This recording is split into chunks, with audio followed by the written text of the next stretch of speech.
اعوذ باللہ من الشیطان الرجیم، بسم اللہ الرحمن الرحیم۔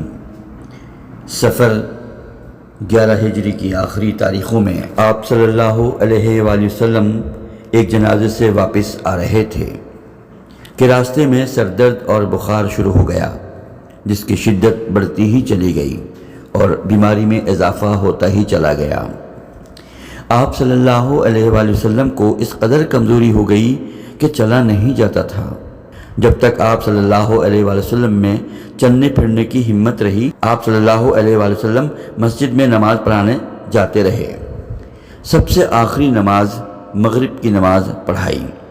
حضرت ام فضل بنت حارث رضی اللہ تعالی عنہ نے بیان کیا، رسول مہربان صلی اللہ علیہ وآلہ وسلم مغرب کی نماز میں والمرسلات عرفا کی قرأت کر رہے تھے۔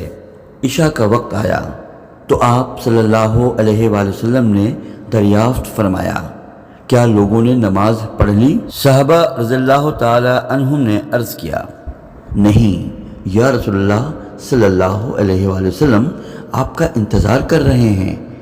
آپ صلی اللہ علیہ وآلہ وسلم نے غسل فرمایا اور اٹھنے کی کوشش کی، لیکن آپ صلی اللہ علیہ وآلہ وسلم پر غشی طاری ہو گئی۔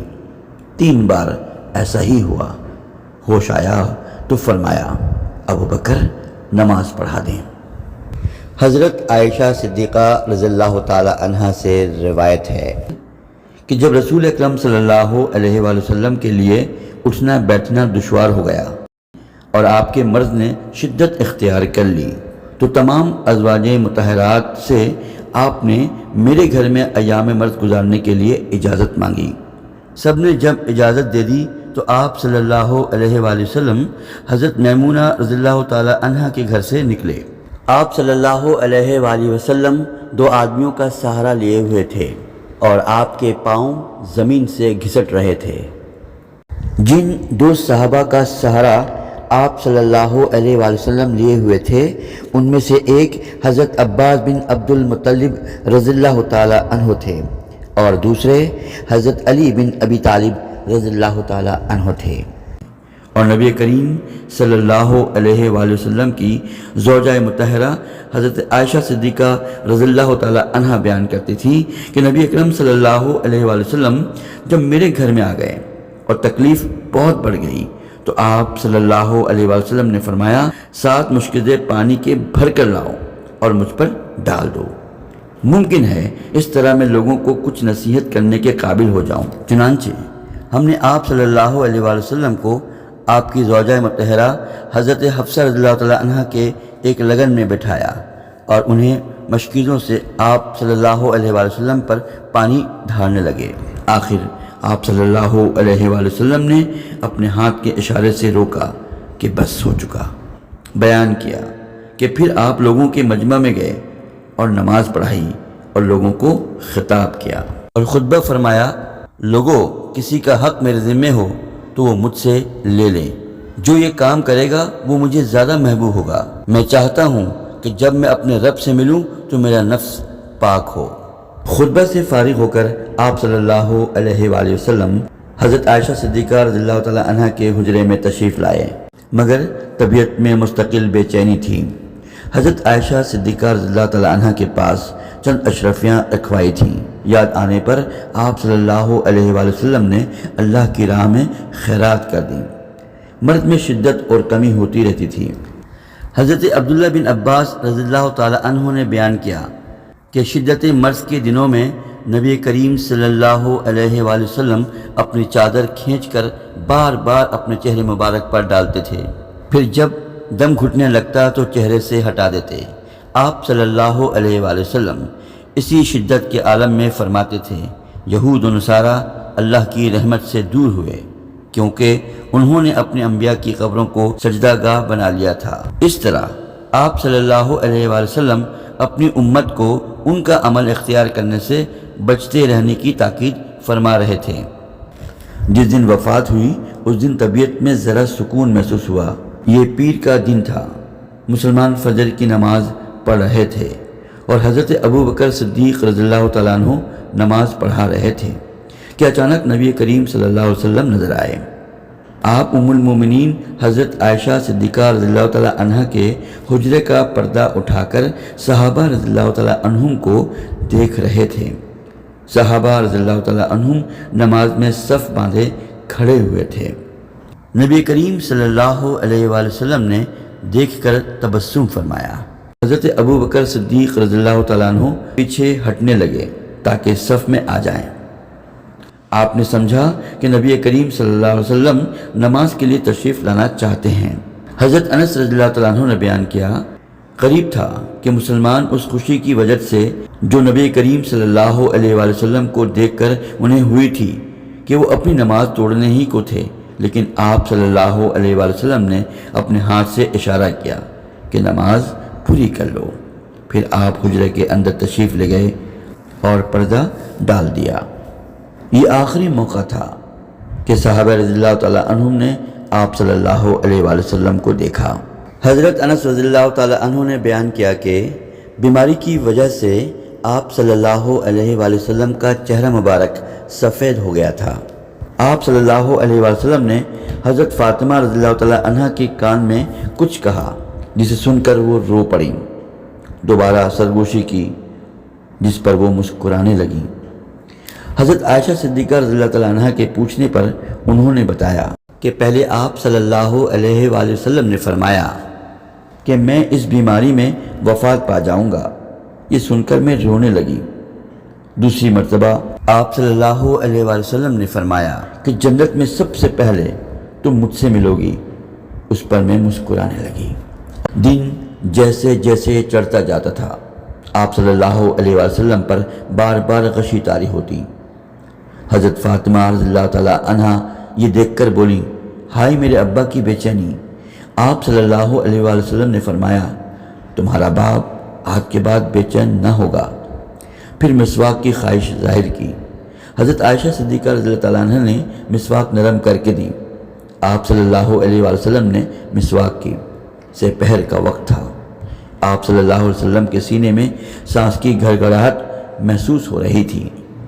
آپ صلی اللہ علیہ وآلہ وسلم کے لب مبارک ہلے تو لوگوں نے یہ الفاظ سنے، نماز اور غلام۔ آپ صلی اللہ علیہ وآلہ وسلم کے قریب پانی کا برتن تھا، اس میں ہاتھ ڈبو کر چہرہ مبارک پر بار بار پھیرتے، پھر ہاتھ اٹھا کر انگلی سے اشارہ کیا اور 3 بار فرمایا، اللہم فی الرفیق الاعلیٰ، اے اللہ میں رفیق اعلیٰ میں جانا چاہتا ہوں۔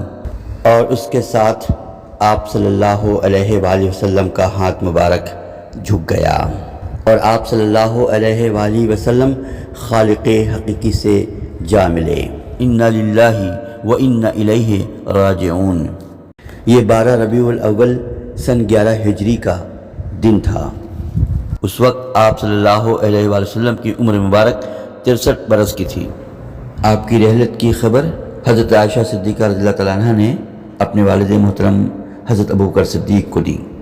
حضرت ابو بکر صدیق رضی اللہ تعالیٰ عنہ اپنی قیام گاہ مسق سے گھوڑے پر آئے اور آ کر اترے اور پھر مسجد کے اندر گئے۔ کسی سے آپ نے کوئی بات نہیں کی۔ اس کے بعد آپ حضرت عائشہ صدیقہ رضی اللہ تعالیٰ عنہ کے حجرے میں آئے اور نبی مہربان صلی اللہ علیہ وسلم کی طرف گئے۔ ناش مبارک ایک یمنی چادر سے ڈھکی ہوئی تھی۔ آپ نے چہرہ کھولا اور جھک کر چہرہ مبارک کو بوسہ دیا اور رونے لگے۔ پھر کہا، میرے ماں باپ آپ صلی اللہ علیہ وآلہ وسلم پر قربان ہوں، اللہ کی قسم اللہ تعالیٰ آپ پر 2 مرتبہ موت طاری نہیں کرے گا۔ جو ایک موت آپ کے مقدر میں تھی وہ آپ پر طاری ہو چکی ہے۔ حضرت عبداللہ بن عباس رضی اللہ تعالیٰ عنہ نے بیان کیا، جب حضرت ابوبکر صدیق رضی اللہ تعالیٰ عنہ آئے تو حضرت عمر رضی اللہ تعالیٰ عنہ لوگوں سے کچھ کہہ رہے تھے۔ ابوبکر صدیق رضی اللہ تعالیٰ عنہ نے کہا، عمر بیٹھ جاؤ، لیکن عمر رضی اللہ تعالیٰ عنہ نے بیٹھنے سے انکار کیا۔ اتنے میں لوگ حضرت عمر کو چھوڑ کر حضرت ابوبکر صدیق کے پاس آ گئے اور آپ نے خطبہ مسنونہ کے بعد فرمایا، اما بعد، تم میں جو بھی محمد صلی اللہ علیہ وآلہ وسلم کی عبادت کرتا تھا تو اسے معلوم ہونا چاہیے کہ آپ صلی اللہ علیہ وآلہ وسلم کی وفات ہو چکی ہے، اور جو اللہ تعالیٰ کی عبادت کرتا تھا تو اس کا معبود اللہ ہمیشہ زندہ رہنے والا ہے اور اس کو کبھی موت نہیں آئے گی۔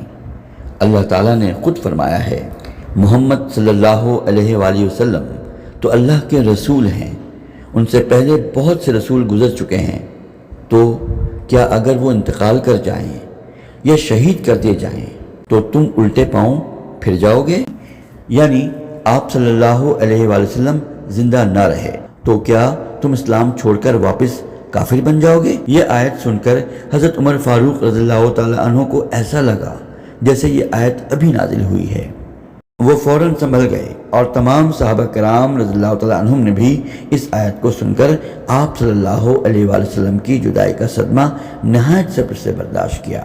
حضرت عمر فاروق رضی اللہ تعالیٰ عنہ نے کہا، اللہ کی قسم مجھے اس وقت ہوش آیا جب میں نے ابوبکر رضی اللہ تعالیٰ عنہ کو اس آیت کی تلاوت کرتے سنا۔ جس وقت میں نے انہیں تلاوت کرتے سنا کہ نبی کریم صلی اللہ علیہ وآلہ وسلم کی وفات ہو گئی ہے تو میں سکتے میں آ گیا اور ایسا محسوس ہوا کہ میرے پاؤں میرا بوجھ نہیں اٹھا پائیں گے اور میں زمین پر گر جاؤں گا۔ رسول اکرم صلی اللہ علیہ وآلہ وسلم نے نہ درہم چھوڑے تھے، نہ دینار، نہ کوئی غلام، نہ باندی، سوا اپنے سفید خچر کے جس پر آپ صلی اللہ علیہ وآلہ وسلم سوار ہوا کرتے تھے، اور آپ کا ہتھیار اور کچھ وہ زمین جو آپ صلی اللہ علیہ وآلہ وسلم نے اپنی زندگی میں مجاہدوں اور مسافروں کے لیے وقف کر رکھی تھی۔ آپ صلی اللہ علیہ وآلہ وسلم کے جسم مبارک کو حضرت علی رضی اللہ تعالیٰ عنہ، آپ صلی اللہ علیہ وسلم کے چچا حضرت عباس رضی اللہ تعالیٰ عنہ، ان کے بیٹے حضرت فضل رضی اللہ تعالیٰ عنہ اور حضرت اسامہ رضی اللہ تعالیٰ عنہ نے غسل دیا۔ حضرت ابو طلحہ رضی اللہ تعالیٰ عنہ نے آپ صلی اللہ علیہ وآلہ وسلم کا بستر اٹھا کر اسی جگہ لحد مبارک بنائی۔ صحابہ رضی اللہ تعالیٰ عنہ 10 کی تعداد میں حجرے میں آتے اور نماز جنازہ ادا کر کے چلے جاتے۔ آپ صلی اللہ علیہ وآلہ وسلم کی نماز جنازہ پہلے مردوں، پھر عورتوں اور پھر بچوں نے پڑھی، لیکن امام کوئی نہ تھا۔ رات کے درمیانی حصے میں آپ صلی اللہ علیہ وآلہ وسلم کے جسم مبارک کو سپرد خاک کر دیا گیا کہ انبیاء ان کے خیر مقدم کو صف بصف استادہ ہوں گے اور ان کے لب پر درود ہوگا، سلام ہوگا، سلام ان پر، درود ان پر، فدا ہمارا وجود ان پر، اللہم صلی علی محمد وعلی آل محمد کما صلیت علی ابراہیم وعلی آل ابراہیم انک حمید مجید، اللہم بارک علی محمد وعلی آل محمد کما بارکت علی ابراہیم وعلی آل ابراہیم انک حمید مجید۔